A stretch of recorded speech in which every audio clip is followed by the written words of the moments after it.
Dear friends in Jesus Christ, today we are in the fifth Sunday of the Ordinary Time, Year B.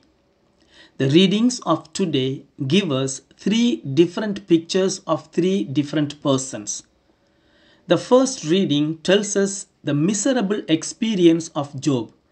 He says, I am filled with restlessness. My days have come to an end without hope. I shall not see happiness again. The second reading tells us about a part of the life of St. Paul. He says, Woe to me if I do not preach the gospel. I have made myself a slave to all so as to win over as many as possible. All I do for the sake of the gospel. The gospel reading speaks about the life of Jesus, especially of his mission. People came in crowds to be healed. Apostles told him that everyone was looking for him. It was a hectic day. We all can identify ourselves with any one of these three personalities. Experiencing misery and suffering like Job without knowing why these things are happening. We have a goal while running towards it, so much of obstacles. Yet we struggle and carry on our life like St. Paul. We are committed to do for what we are called. Yet we see that there are so much to do like Jesus. With whom do we identify ourselves? The good news is that they all, three of them, were rooted in their faith and love for God. Let us reflect on the gospel reading of today a little more. Jesus heals the mother-in-law of Simon, also heals the crowd who came to him with various diseases. Mark records a striking contrast between these two healings. As we saw in the last week, today also we see that people were astonished to the authority of Jesus. The authority of Jesus was experienced through his teachings and miracles. These successive miracles establish the authority of Jesus over many things.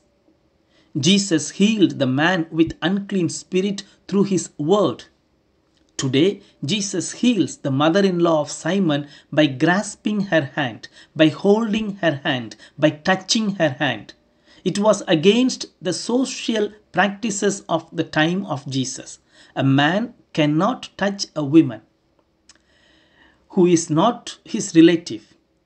Like his words, his touch too has power to heal, not only to cast out the unclean spirit, but also to heal the sick.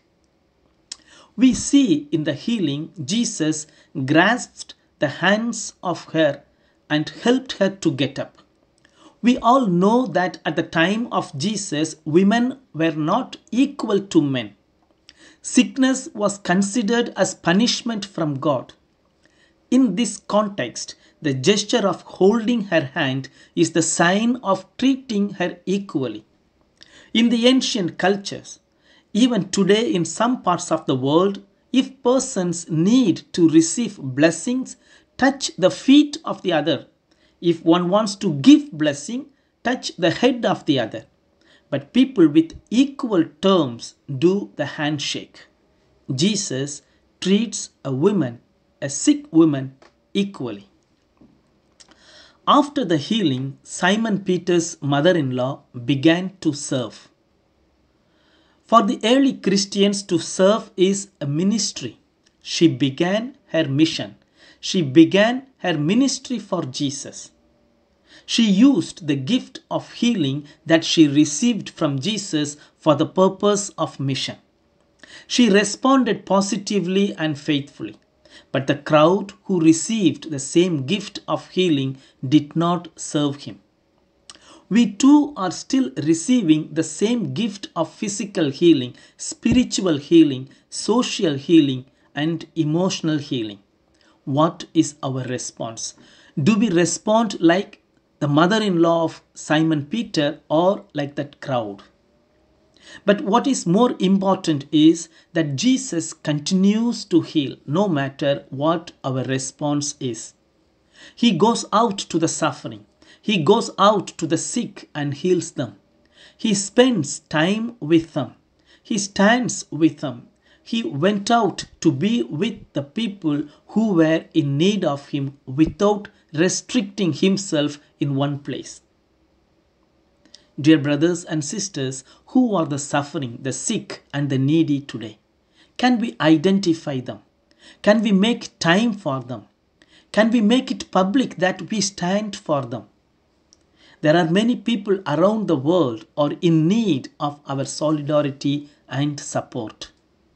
Jesus went out to be with the needy and healed them. Amen.